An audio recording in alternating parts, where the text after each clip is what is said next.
All right, let's do a checkup, progress check. Here's where we're at. So I did some panel lining, and I did a little bit of detail work here and there. Problem with this shell is that the relief on these doors is so low that I'm afraid when I put decals on here, it's going to be very difficult to get them to sit down into those tiny channels. And we're going to try a little something here. I have this one spot here, and I am going to try scribing around these doors with my scriber. Now that may be a very, very big job, but we'll see if we can do that, and that'll help when we put the decals in and we put the panel liner on. We want that panel liner to run across the top of the decals in that channel to give them some relief.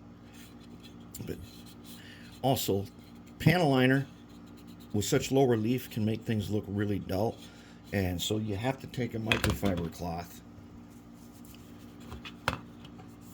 and it like this, and you've got to smooth it a lot, and we're going to polish that up. Because take a look at the crane here. This crane is ready for decals. Look how shiny that is, and it's fully panel lined. Okay, this is the easy one. And once this goes into matte finish after we put the decals on, it's going to look really nice. That one's going to look really nice. You can see the drips and stuff, but once it gets matte finished, it's going to look the way we want it, as if it had been snow melted on in winter. That's kind of the effect that we go for with something like this. That's going to be really cool, but I got to make decals for it. And what we're going to do that is we're going to cut them out of white decal paper using a craft cutter.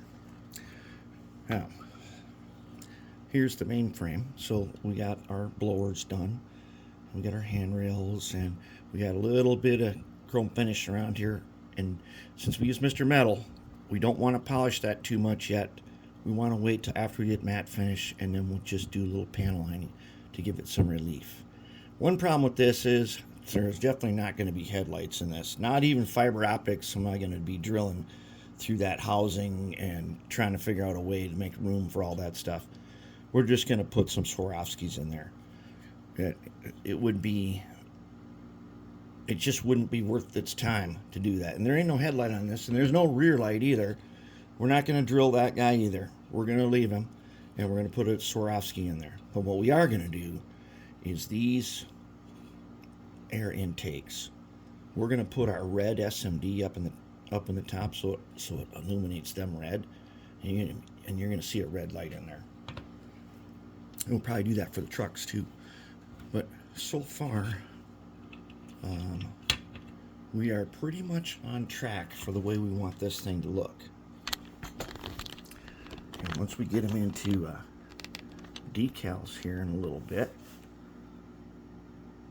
and then we can get them clear coated, our shell's going to be in excellent shape. And we are going to do the silver and red reflectors all the way around, so it's not just painted red and nothing else. It's going to have some cool detailing to it, and I'm not sure if we're going to go any more white on the ladders or handrails, but we'll see when we get there. If that adds something to it, we'll do it. If not, we'll leave it. But other than the low relief, we're in really good shape, and that low relief is going to be very, very tricky, and we'll see how we deal with that in just a bit.